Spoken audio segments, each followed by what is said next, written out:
ദീപം ദീപം. ഏവർക്കും സന്ധ്യാദീപത്തിലേക്ക് സ്വാഗതം.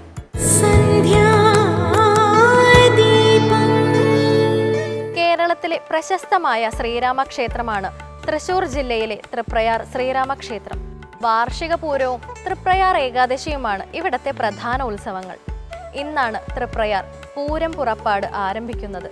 ഓരോ ദിനവും ഭക്തരെ സന്ദർശിച്ച് തേവർ 7-ാം ദിനം ആറാട്ടുപുഴ പൂരത്തിന് നെടുനായകത്വം വഹിക്കും. ഭാരതീയ ഇതിഹാസങ്ങൾക്ക് പുരാണങ്ങളെ പോലെ തന്നെ പ്രാധാന്യമുണ്ട്.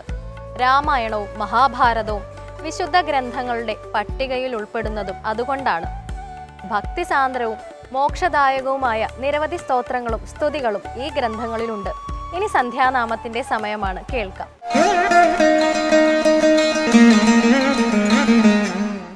പല്ലുക്കേ ബംഗാരമായന,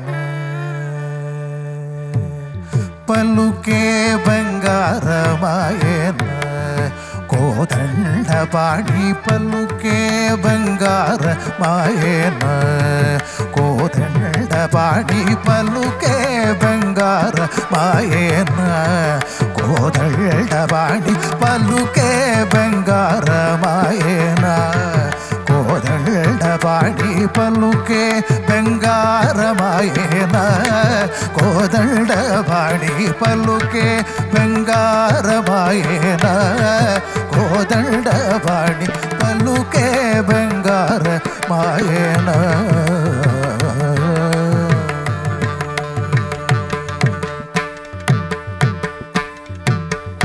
പല്ലുക്കേ ബംഗാരമായ,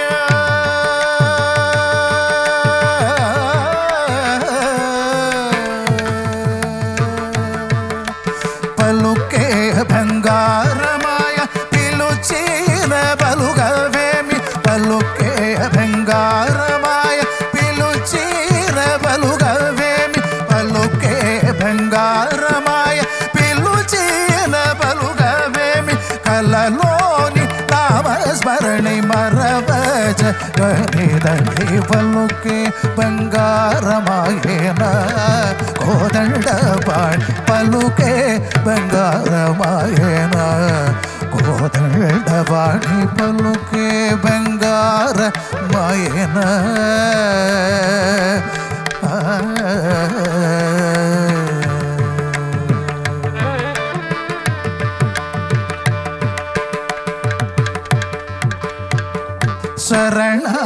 ശരണാഗതത്രാണ, ശരണാഗതത്രാണ ബിരുദാഗുഡവുഗവ, ശരണാഗതത്രാണ ബിരുദാഗുഡവുഗവ, ശരണാഗതത്രാണ ബിരുദാഗുഡവുഗവ, കരുണിഞ്ചു ഭദ്രാചല വരരാമദാസ പോലുക്കേ, ശരണാഗത ത്രാണ ബിരുദാഗുഡവുഗവ, കരുണിഞ്ചു ഭദ്രാചല വരരാമദാസ പോല, പല്ലുക്കേ ബംഗാരമായന, കോദണ്ഡ പാടി പല്ലുക്കേ ബംഗാരമായന, കോദണ്ഡ പാടി പല്ലുക്കേ ബംഗാരമായന, കോദണ്ഡ പാടി പല്ലുക്കേ ബംഗാരമായന.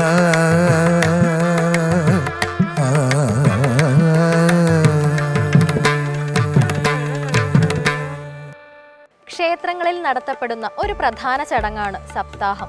വേദവ്യാസനാൽ വിരചിതമായ ഭാഗവതത്തെക്കുറിച്ചും അത് രചിക്കാനിടയായ സാഹചര്യത്തെക്കുറിച്ചും നമുക്കടുത്തറിയാം കഥയമമ്മയിലൂടെ. എല്ലാവർക്കും ഹൃദയം നിറഞ്ഞ നമസ്കാരം. കഥയമമ്മയുടെ ഇന്നത്തെ അധ്യായത്തിലേക്ക് എല്ലാവർക്കും ഹാർദമായ സ്വാഗതം. നമ്മുടെയൊക്കെ കുട്ടിക്കാലത്ത് നമ്മുടെ നാടുകളിലൊക്കെ ഉള്ള ക്ഷേത്രങ്ങളിലൊക്കെ ഉത്സവം അതിൻ്റെ ഭാഗമായിട്ട് സംഘടിപ്പിക്കപ്പെടുമെങ്കിലും നമ്മളൊക്കെ വളരെയധികം പ്രതീക്ഷയോടുകൂടി കാത്തിരുന്നൊരു സമയം ഉണ്ടായിരുന്നു. അത് നമ്മുടെ നാട്ടിലെ ക്ഷേത്രങ്ങളിൽ ശ്രീമദ് ഭാഗവതം പാരായണം ചെയ്യുന്ന ഭാഗവത സപ്താഹ സദസ്സുകളായിരുന്നു. ഇന്നും കേരളത്തിൻ്റെ എത്രയോ ദിക്കുകളിൽ നമ്മൾ ഈ സംസാരിക്കുന്ന സമയത്തും ഭാഗവതം പാരായണം ചെയ്യപ്പെട്ടുകൊണ്ടിരിക്കുകയായിരിക്കും. ആ ഭാഗവതം എന്ന് പറയുന്നത് സാക്ഷാൽ ഗുരുവായൂരപ്പൻ തന്നെയാണ്. ശ്രീമദ് ഭാഗവതാഖ്യോയം പ്രത്യക്ഷ കൃഷ്ണ ഏവഹി എന്നാണ് പ്രമാണം. ഭഗവാൻ തന്നെയാണ് ഭാഗവതം, ഭാഗവതം തന്നെയാണ് ഭഗവാൻ. പല മഹാത്മാക്കളും വ്യാഖ്യാനിക്കാറുണ്ട്, ഭഗവാന്റെ അക്ഷരസ്വരൂപത്തിലുള്ള അവതാരമാണത്രേ ശ്രീമദ് ഭാഗവതം. അങ്ങനെയുള്ള ആ ശ്രീമദ് ഭാഗവതം നമ്മളുടെയൊക്കെ തന്നെ ഭക്തിജ്ഞാന വൈരാഗ്യങ്ങൾ വർദ്ധിപ്പിക്കുന്നതിനായിട്ട് നമ്മളുടെ കൈകളിലേക്ക് വെച്ച് തന്നിട്ടുള്ളത് ലോകാരാധ്യനായിട്ടുള്ള സാക്ഷാൽ ഭഗവാൻ തന്നെയായിട്ടുള്ള ആ സാക്ഷാൽ വേദവ്യാസ മഹർഷിയാണ്. അപ്പം ഇന്നത്തെ ഈ അധ്യായത്തിൽ വേദവ്യാസ മഹർഷിയെക്കുറിച്ചും അദ്ദേഹം നമുക്ക് സംഭാവന ചെയ്തിട്ടുള്ള സാക്ഷാൽ ശ്രീമദ് ഭാഗവതത്തെക്കുറിച്ചുമാണ് നമ്മൾ സംസാരിക്കാൻ പോകുന്നത്. നമുക്കറിയാം, ഭാരതത്തിൻ്റെ ഒരു ജ്ഞാന സമ്പത്ത് എന്ന് പറയുന്നത് വളരെയധികം വലുതാണ്. നമുക്ക് അപൗരുഷങ്ങളായിട്ടുള്ള വേദങ്ങളുണ്ട്, ഉപനിഷത്തുകളുണ്ട്, പുരാണങ്ങളുണ്ട്, ഇതിഹാസങ്ങളുണ്ട്, കാവ്യങ്ങളുണ്ട്, ഇതിൻ്റെയൊക്കെ ഉപപുരാണങ്ങളുണ്ട്. ഇങ്ങനെ ജ്ഞാനസമ്പുഷ്ടമായിട്ടൊരു സംസ്കാരമാണ് സനാതനധർമ്മം എന്ന് പറയുന്നത്. അതിൽ പുരാണങ്ങൾക്ക് വലിയ സ്ഥാനമാണുള്ളത്. അപൗരുഷങ്ങളായിട്ടുള്ള വേദങ്ങൾ എപ്പോഴും പ്രഭു സംഹിതകളാണെന്നാണ് പറയുക. കുറച്ചൊന്ന് ശാസനാഭാവത്തിൽ സംസാരിക്കുന്ന ഗ്രന്ഥങ്ങളാണ്. അല്ലെങ്കിൽ കുറച്ചുകൂടെ ഒന്ന് സാധാരണക്കാർക്ക് അത്ര പെട്ടെന്ന് മനസ്സിലാക്കാൻ പറ്റുന്ന പരുവത്തിലല്ല വേദങ്ങളുടെ ഭാഷ്യം.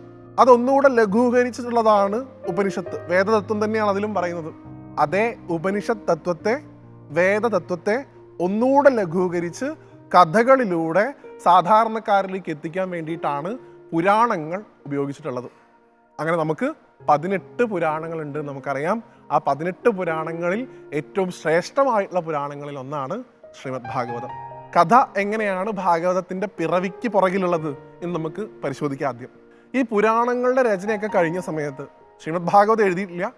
ബാക്കിയുള്ള പുരാണങ്ങളൊക്കെ എഴുതിയിട്ടും മഹാഭാരതം ഉൾപ്പെടെയുള്ള ഇതിഹാസ കാവ്യങ്ങൾ എഴുതിയിട്ടും വ്യാസമഹർഷിക്ക് തോന്നിയിത്ര എന്തോ ഒരു കുറവുണ്ട്. പൂർണ്ണമായിട്ടുള്ള ഒരു ആത്മസംതൃപ്തി അദ്ദേഹത്തിന് അനുഭവിക്കാൻ സാധിച്ചില്ല എന്നാണ്. വിഷണ്ണനായിരിക്കുന്ന അദ്ദേഹത്തിൻ്റെ അടുത്തേക്ക് നാരദ മഹർഷി കടന്നു വരുന്നു. അദ്ദേഹം ചോദിച്ചു, എന്തിനാണ് മഹർഷി അങ്ങനെ വിഷമിച്ചിരിക്കുന്നത്? അപ്പോൾ വ്യാസമഹർഷി നാരദ മഹർഷിയോട് പറയുന്നുണ്ട്, ഞാൻ ഇത്രയധികം രചനയൊക്കെ നടത്തിയെങ്കിലും എവിടെയോ ഒരു കുറവുള്ളത് പോലെ എനിക്ക് പൂർണ്ണമായിട്ടൊരു സംതൃപ്തി കിട്ടുന്നില്ല മഹർഷേ, ഞാൻ എന്താണ് ചെയ്യേണ്ടത്? ആ സമയത്താണ് നാരദ മഹർഷി ശ്രീ വേദവ്യാസ മഹർഷിയോട് പറയുന്നത്, അങ്ങയുടെ രചനാപാഠം ഉപയോഗിച്ചുകൊണ്ട് ഭക്തിയിൽ കേന്ദ്രീകരിച്ചുകൊണ്ട് ഒരു ഗ്രന്ഥം എഴുതും. അതിന് ലക്ഷണം ഭക്തിയാവണം. അതെവിടെ നോക്കിയാലും ഭക്തിയുടെ സമ്പുഷ്ടിയാവണം അതിലുണ്ടാവേണ്ടത്. അങ്ങനെ ഒരു ഗ്രന്ഥം അങ്ങൊന്ന് എഴുതി തരൂ എന്ന് പറയുമ്പോഴാണത്രേ വ്യാസന്റെ തൂലികയിൽ നിന്ന് ശ്രീമദ് ഭാഗവതം എന്ന് വിളിക്കപ്പെടുന്ന, നേരത്തെ ഞാൻ സൂചിപ്പിച്ച ഭഗവാൻ തന്നെയായിട്ടുള്ള ആ ഭാഗവതത്തിൻ്റെ പിറവി അങ്ങനെയാണ് ഉണ്ടായത് എന്ന് പറയാറുണ്ട്. എന്ന് വെച്ചാൽ മുഴുവൻ പുരാണങ്ങൾ എഴുതിയിട്ടും സംതൃപ്തി കിട്ടാത്ത വ്യാസന് പോലും സാക്ഷാത്കാരം നേടിക്കൊടുത്തത് ശ്രീമദ് ഭാഗവതമാണ് എന്നാണ് ഭാഗവതത്തിൻ്റെ മഹാത്മ്യത്തിൽ പറയുന്നത്. അത്രയധികം വൈശിഷ്ട്യമായിട്ടുള്ളൊരു ഗ്രന്ഥമാണ് ശ്രീമദ് ഭാഗവതം. ഏതാണ്ട് 14,000-നടുത്ത് ശ്ലോകങ്ങളും 330-ലധികം അധ്യായങ്ങളും 12 സ്കന്ധങ്ങളും അടങ്ങുന്ന ഈ മഹത്തായിട്ടുള്ള ഗ്രന്ഥം ഭാരതത്തിൻ്റെ ഈ സാംസ്കാരിക പൈതൃകത്തിൽ ഏറ്റവും ഔന്നത്യത്തിൽ സ്ഥിതി ചെയ്യുന്ന ഒരു ആധ്യാത്മിക ഗ്രന്ഥമാണ്. ശ്രീമദ് ഭാഗവതത്തെ ഉപാസിക്കുന്ന ആളുകൾക്ക് എല്ലാവർക്കും എന്ത് ലഭിക്കും എന്ന് ചോദിച്ചു കഴിഞ്ഞാൽ ആത്യന്തികമായിട്ട് 3 ഗുണങ്ങൾ ഉണ്ടാവുന്നതാണ്. 1 ഭക്തി, 2 ജ്ഞാനം, 3 വൈരാഗ്യം. ആദ്യം ഭക്തിയാണ് ഉണ്ടാവുക. ആ ഭക്തി എങ്ങനെയുള്ള ഭക്തി ആയിരിക്കും? അറിവിൻ്റെ മുകളിലുള്ള ഭക്തി ആയിരിക്കും, അജ്ഞാനത്തിൻ്റെ മുകളിലുള്ള ഭക്തിയല്ല. അതുകൊണ്ട് ഭക്തിയിൽ നിന്ന് ജ്ഞാനം ഉണ്ടാവും. ആ ജ്ഞാനത്തിൽ നിന്ന് വൈരാഗ്യം, ഡിറ്റാച്ച്മെൻറ്റ്, ഒന്നും തന്നെ എനിക്ക് ആവശ്യമില്ല, എനിക്ക് എൻ്റെ ഭഗവാനുണ്ട് എന്നുള്ള ബോധ്യം നമുക്കുണ്ടാവും. ഇത് 3 തരാൻ ഏറ്റവും അധികം സാധിക്കുന്ന ഗ്രന്ഥമാണ് ശ്രീമദ് ഭാഗവതം എന്നാണ്. അത് നമുക്ക് തന്നത് സാക്ഷാൽ വേദവ്യാസ മഹർഷിയാണെന്ന് ഒരിക്കൽ കൂടി നന്ദിയോടുകൂടി സ്മരിക്കുന്നു. ആ ഭാഗവതത്തെ അഭിമന്യുവിൻ്റെ പുത്രനായിട്ടുള്ള പരീക്ഷത്തിന് വ്യാസന്റെ പുത്രനായിട്ടുള്ള ശ്രീശുകൻ ഉപദേശിക്കുന്നതായിട്ടാണ് പുരാണത്തിൽ പറയുന്നത്. മുനികുമാരന്റെ ശാപം കിട്ടിയ പരീക്ഷിത്ത് രാജാവ് എല്ലാം തന്നെ വിട്ടിറങ്ങി ആത്മാന്വേഷണത്തിനായിട്ട് ഗംഗാതീരത്ത് വന്നിരുന്ന സമയത്ത് ബ്രഹ്മവിത്തായിട്ടുള്ള വ്യാസപുത്രനായിട്ടുള്ള ശ്രീശുകൻ അവിടേക്ക് എഴുന്നള്ളുകയും 7 ദിനരാത്രങ്ങൾ കൊണ്ട് ഭാഗവത കഥ സാക്ഷാൽ പരീക്ഷിത്ത് മഹാരാജാവിന് പറഞ്ഞു കൊടുക്കുകയും ചെയ്തു എന്നാണ്. അവിടെ സൂതൻ എന്ന് വിളിക്കപ്പെടുന്ന പുരാണങ്ങൾ പ്രചരിപ്പിക്കുന്ന ഒരാളും ഉണ്ടായിരുന്നു. അദ്ദേഹം അത് പരീക്ഷിത്ത് മഹാരാജാവ് കേൾക്കുന്നതിൻ്റെ കൂടെ കേട്ടു എന്നും ഈ സൂതൻ നൈമിഷാരണ്യത്തിൽ വന്ന് ശൗനകന്മാരോട് ഈ പറഞ്ഞ കഥ പറഞ്ഞു കൊടുത്തു എന്നുമാണ് പുരാണത്തിൻ്റെ വ്യാഖ്യാനത്തിൽ പറയുന്നത്. അങ്ങനെ സൂതശൗനക സംവാദ രൂപത്തിലും പരീക്ഷിത്തും ശ്രീശുക ബ്രഹ്മർഷിയും തമ്മിലുള്ള സംവാദ രൂപത്തിലുമാണ് ഭാഗവതത്തെ അവതരിപ്പിച്ചിട്ടുള്ളത്. ഭാഗവതം എന്ന് പറഞ്ഞാൽ ഒരു കടലാണ്. 12 സ്കന്ധാണ് അതിനകത്തുള്ളത്. അതിൽ 10ാമത്തെ സ്കന്ധത്തിൽ, ദശമസ്കന്ധത്തിലാണ് പൂർണ്ണ പുണ്യാവതാരമായിട്ടുള്ള കൃഷ്ണാവതാര ലീലകൾ പറഞ്ഞു വയ്ക്കുന്നത്. എത്ര കേട്ടാലും മതിയാവാത്ത കൃഷ്ണകഥകളുടെ ഒരു ഭണ്ഡാകാരമാണ് ശ്രീമദ് ഭാഗവതത്തിലെ ദശമസ്കന്ധം. ആ ഭഗവാന്റെ കഥകൾ കേട്ടുകൊണ്ടിരിക്കുന്ന സമയത്ത് മറ്റെല്ലാ ചിന്തകളും നമ്മുടെ മനസ്സിൽ നിന്ന് മാറി ഭഗവാനിലേക്ക് മാത്രം നമ്മുടെ മനസ്സിനെ കേന്ദ്രീകരിക്കാൻ നമുക്ക് സാധിക്കുന്നു. കഴിഞ്ഞില്ല, ഏറ്റവും അധികം അദ്വൈത സിദ്ധാന്തത്തിൻ്റെ ഔന്നിത്യങ്ങളിലേക്ക് നമ്മളെ കൊണ്ടുപോകുന്ന ഉദ്ധവഗീത ഉൾപ്പെടുന്ന ഏകാദശ സ്കന്ധവും ഇതേ ശ്രീമദ് ഭാഗവത്തിൽ തന്നെയാണ് സ്ഥിതി ചെയ്യുന്നത്. അപ്പോൾ ഒരേ സമയം ഭക്തിയും ജ്ഞാനവും വൈരാഗ്യവും ഇതെല്ലാം തന്നെ സാധാരണക്കാരിലേക്ക് എത്തിക്കാൻ സാധിക്കുന്ന ഈ മഹത് ഗ്രന്ഥത്തെ നമുക്ക് തന്ന ആ വേദവ്യാസ മഹർഷിയെ നമുക്ക് സാഷ്ടാംഗം നമസ്കരിക്കാം. കേരളത്തിൻ്റെ പാരമ്പര്യത്തിൽ കൂടല്ലൂർ കുഞ്ഞിക്കാവ് തമ്പുരാൻ തൊട്ട് വള്ളിയൂർ ശങ്കരൻ നമ്പൂതിരിപ്പാട് വരെയുള്ള ഭാഗവതത്തിന് വേണ്ടി ഈ ജീവിതം തന്നെ മാറ്റിവെച്ചിട്ടുള്ള മഹാത്മാക്കളുണ്ട്. അവരെ ഓരോരുത്തരെയും നമുക്ക് നമസ്കരിക്കാം. ഒപ്പം തന്നെ ശ്രീമദ് ഭാഗവതത്തെ മലയാളികൾക്ക് മനസ്സിലാവുന്ന തരത്തിൽ സാധാരണ മലയാളത്തിൽ എഴുതി തന്നിട്ടുള്ള കിളിപ്പാട്ട് രൂപത്തിൽ ശ്രീമദ് ഭാഗവതത്തെ വ്യാഖ്യാനിച്ചിട്ടുള്ള സാക്ഷാൽ തുഞ്ചത്ത് ആചാര്യൻ്റെയും പാദങ്ങളിൽ നമുക്ക് നമസ്കരിക്കാം. അങ്ങനെ സത്യം പരം ധീമഹി എന്ന് ഉദ്ഘോഷിക്കുന്ന ശ്രീമദ് ഭാഗവതത്തിൻ്റെ മാഹാത്മ്യം എല്ലാ ജനങ്ങളിലേക്കും എത്താൻ ഈ കലികാലത്ത് ഇടവരട്ടെ എന്ന് പ്രാർത്ഥിച്ചുകൊണ്ട് വേദവ്യാസ മഹർഷിയെയും ശ്രീമദ് ഭാഗവത്തെയും ഒരിക്കൽ കൂടി നമസ്കരിച്ചുകൊണ്ട് മറ്റൊരു കഥയുമായി വീണ്ടും കാണുന്നവരെ എല്ലാവർക്കും നന്ദി, നമസ്തേ.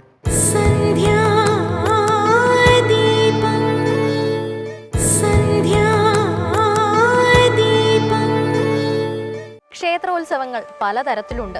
വർഷാവർഷം നടത്തുന്നവ, 2 വർഷത്തിലൊരിക്കൽ നടത്തുന്നവ, അനേകം വർഷങ്ങൾ കൂടുമ്പോൾ നടത്തപ്പെടുന്നവ എന്നിങ്ങനെ. ആലപ്പുഴ ജില്ലയിലെ അമ്പലപ്പുഴ ക്ഷേത്രത്തിൽ 12 വർഷത്തിലൊരിക്കൽ നടത്തുന്ന ഉത്സവമാണ് പള്ളിപ്പാന. അതിവിപുലമായ ഈ ആഘോഷത്തിനു പിന്നിൽ ചില രസകരമായ ഐതിഹ്യങ്ങളുണ്ട്. അടുത്ത പള്ളിപ്പാനയ്ക്കായി ഇനി 12 വർഷം കാത്തിരിക്കണം. ഇനി ഇന്നത്തെ ദീപാരാധന കാഴ്ചയ്ക്കായി ക്ഷേത്രാങ്കണത്തിലേക്ക് പോകാം.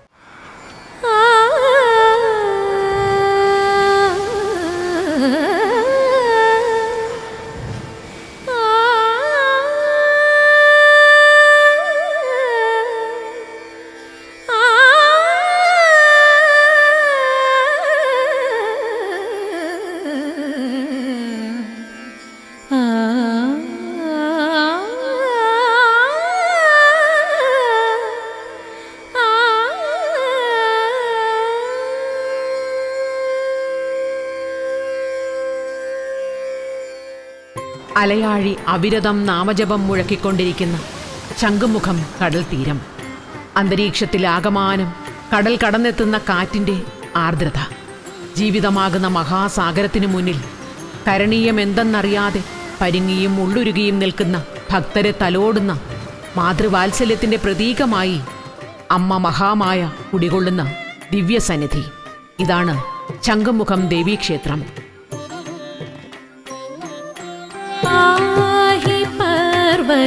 നന്ദിനി മാമയി പാർവണേന്ദു സമവദനേ അംബ പാഹി പർവത നന്ദിനി മാമയി പാർവണേന്ദു സമവദനേ അംബ പാഹി പർവത. ഇതിന്റെ ഉൽപ്പത്തി കഥ ചരിത്രത്തിനും അപ്പുറത്തേക്ക് നീണ്ടുകിടക്കുന്നതിനാൽ അതറിയണമെങ്കിൽ കടലിനോട് തന്നെ ചോദിക്കണം. കേരളം സൃഷ്ടിച്ച പരശുരാമൻ കേരളത്തിലുടനീളം നടന്ന് ആരാധനാലയങ്ങൾ നിർമ്മിക്കുന്ന കാലം. മലയോരങ്ങളിൽ ശാസ്താക്ഷേത്രങ്ങളും തീരദേശങ്ങളിൽ ദേവീക്ഷേത്രങ്ങളും അദ്ദേഹം നിർമ്മിച്ചു. അത്തരത്തിൽ പരശുരാമനാൽ പ്രതിഷ്ഠിതമായതാണ് ഈ ക്ഷേത്രത്തിലെ വിഗ്രഹവും എന്നാണ് ഐതിഹ്യം.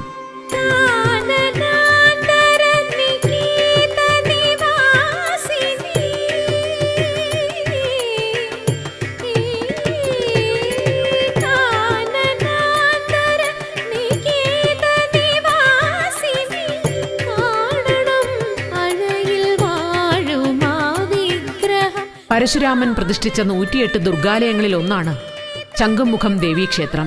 ദക്ഷിണ പശ്ചിമ ഭാഗങ്ങൾ സമുദ്രത്താൽ ചുറ്റപ്പെട്ട് കിടക്കുന്ന ഈ പ്രദേശം ഒരു കാലത്ത് അസുരഗുരുവായ ശുക്രാചാര്യരുടെ യാഗഭൂമിയായിരുന്നു എന്നൊരു വിശ്വാസമുണ്ട്. യാഗഭൂമിയിൽ അനേകം നാളുകൾ ശുക്രാചാര്യരും ഭാര്യയും ദേവീധ്യാന നിരതരായി ഇരുന്നിട്ടും ദേവി കണ്ണു തുറന്ന് കടാക്ഷിച്ചില്ല. ദുഃഖിതനായ ശുക്രാചാര്യർ ദേവിയെ ഉണർത്തുന്നതിനു വേണ്ടി തന്റെ കയ്യിലിരുന്ന ശംഖ് ഉച്ചത്തിൽ വിളിച്ചുവെന്നും അത് കേട്ട് കൺതുറന്ന ദേവി ശംഖും അതിനു പിന്നിൽ മുഖവുമാണ് ആദ്യം ദർശിച്ചത്. അതിനാലാണ് ഈ പ്രദേശം ശംഖുമുഖം എന്നറിയപ്പെട്ടതെന്നും വിശ്വസിക്കുന്നവരുണ്ട്.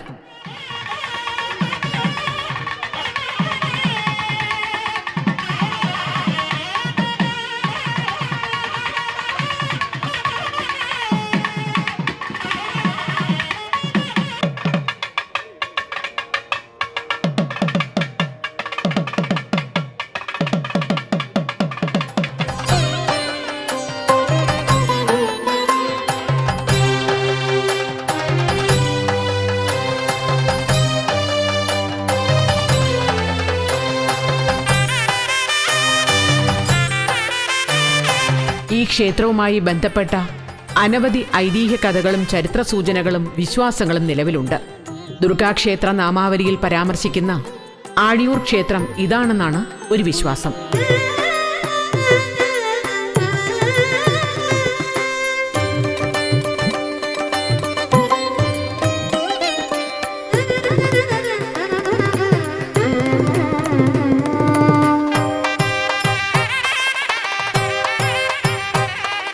തിരുവിതാംകൂർ രാജവംശത്തിലെ എട്ടരയോഗത്തിന്റെ ഭാഗമായിരുന്ന പൂബക്കര പോറ്റിമാരുടേതാണ് ക്ഷേത്രമെന്നാണ് മറ്റൊരു വിശ്വാസം. ശ്രീകോവിലിൽ 4 തൃക്കൈകളോടെ സ്ഥിതി ചെയ്യുന്ന ദുർഗാദേവി ശംഖും ചക്രവും അമ്പും വില്ലും ധരിച്ച രീതിയിലാണ് ദർശനമരുളുന്നത്. മഹിഷാസുര മർദിനി എന്ന രീതിയിൽ കുടികൊള്ളുന്ന അമ്മ പത്മനാഭ സഹോദരിയായി കണക്കാക്കപ്പെടുന്നു. പ്രതിഷ്ഠ എന്ന് പറഞ്ഞാൽ മഹിഷാസുര മർദിനിയാണ്. അത് നമ്മൾ സ്വാത്വികമായിട്ട് ദുർഗയുടെ പൂജയാണ് ഇവിടെ ചെയ്യുന്നത്. കാരണം അത്രയും രൗദ്രഭാവത്തിൽ നിൽക്കുന്ന ദേവിയെ സ്വാത്വികമായിട്ടാണ് ഇവിടെ ദുർഗാഭാവത്തിലാണ് ഇവിടെ പൂജിക്കുന്നത്. പാടിച്ച് സന്തതിയുടെ ദോഷങ്ങൾ ഒഴിയാൻ നാഗരാജാവ് നാഗേക്ഷിയമ്മ തിരുമുൻപാകെ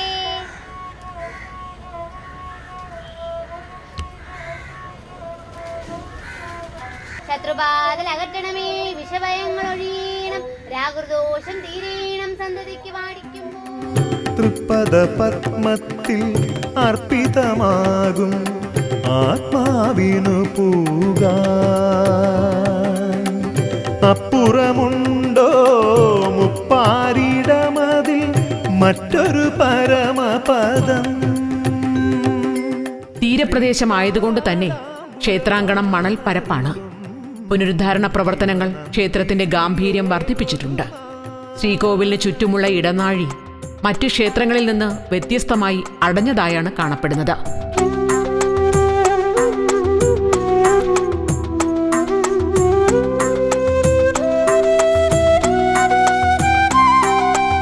ദുർഗാഷ്ടമി, മഹാനവമി, വിജയദശമി എന്നിവ വിപുലമായി ഇവിടെ ആഘോഷിച്ചു വരുന്നു. ഓരോ മാസത്തിലെയും വെളുത്ത വാവ് ഇവിടുത്തെ ഒരു പ്രധാന ദിവസമാണ്. മീനമാസത്തിലെ കാർത്തികയ്ക്ക് ആറാട്ട് വരുന്ന രീതിയിലാണ് ഇവിടെ 10 ദിവസത്തെ ഉത്സവം നടക്കുന്നത്.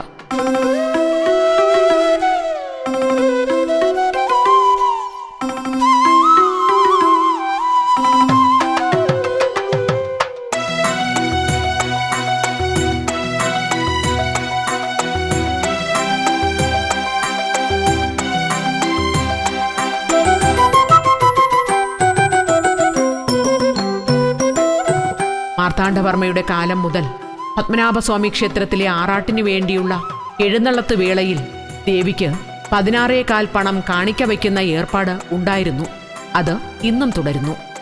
ഇത് ഒരു കാലത്ത് ക്ഷേത്രത്തിന് ലഭിച്ചിരുന്ന രാജകീയമായ പരിഗണനയുടെ സൂചനയാണ്.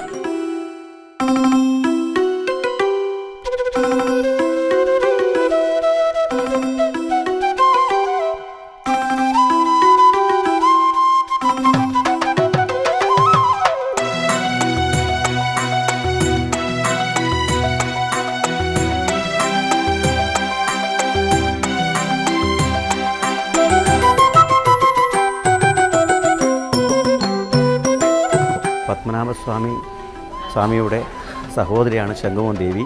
അപ്പോൾ അവിടുത്തെ വർഷത്തിൽ നടക്കുന്ന 2 ആറാട്ടിനും ഇവിടെ ഏറ്റവും ഉത്സവം തുടങ്ങുന്നതിന് മുമ്പിലെ 16 പൊൻപണം ദേവിക്ക് സമർപ്പിച്ചിട്ടാണ് ആറാട്ടിന് ദേവി ഇറങ്ങുന്നത് തന്നെ.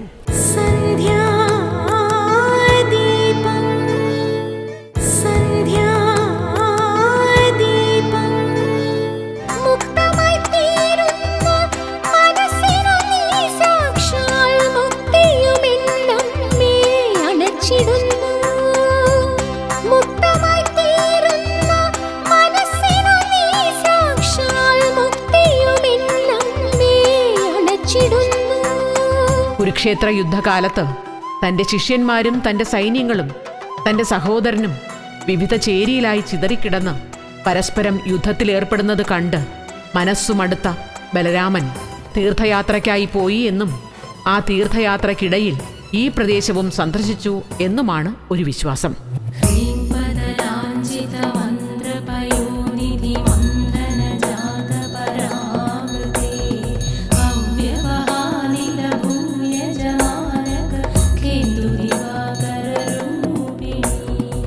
ഈ ദിവ്യസന്നിധിയിലെ പ്രാർത്ഥന വിവാഹ തടസ്സം നീങ്ങുന്നതിനും കുടുംബബന്ധം ദൃഢമാകുന്നതിനും സഹായിക്കുന്നു എന്നൊരു വിശ്വാസം നിലനിൽക്കുന്നതിനാൽ ഒരു കാലത്ത് ധാരാളം വിവാഹങ്ങൾ ഈ ക്ഷേത്രസന്നിധിയിൽ നടത്തപ്പെട്ടിരുന്നു.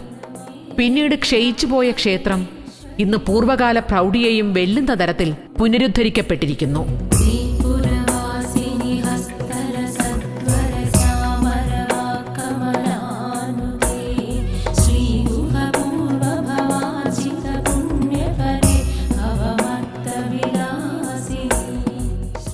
ക്ഷേത്രക്കിണറിനു വേണ്ടി തൊട്ടിയും കയറും സമർപ്പിക്കുന്നത് ആസ്മ രോഗ നിവാരണത്തിന് പ്രതിവിധിയായി കണക്കാക്കപ്പെടുന്നു.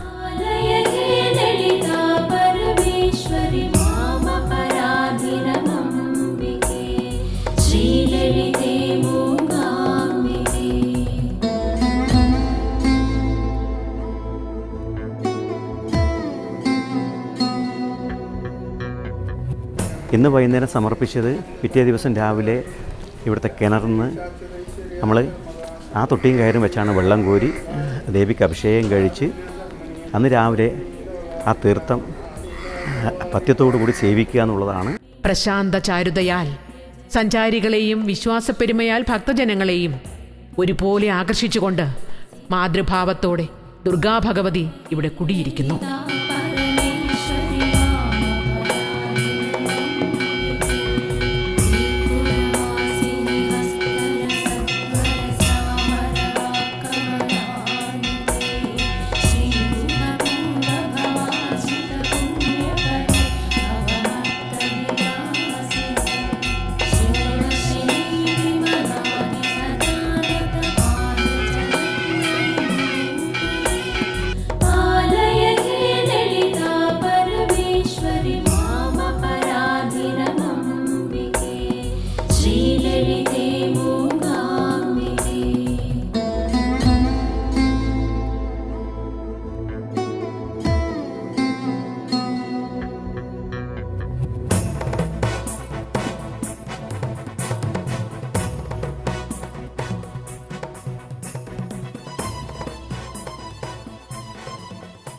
അനന്തമായ ശക്തിയുടെയും സ്നേഹത്തിൻ്റെയും ഉറവിടം നിങ്ങൾ ഓരോരുത്തർക്കും ഉള്ളിലുമുണ്ട്.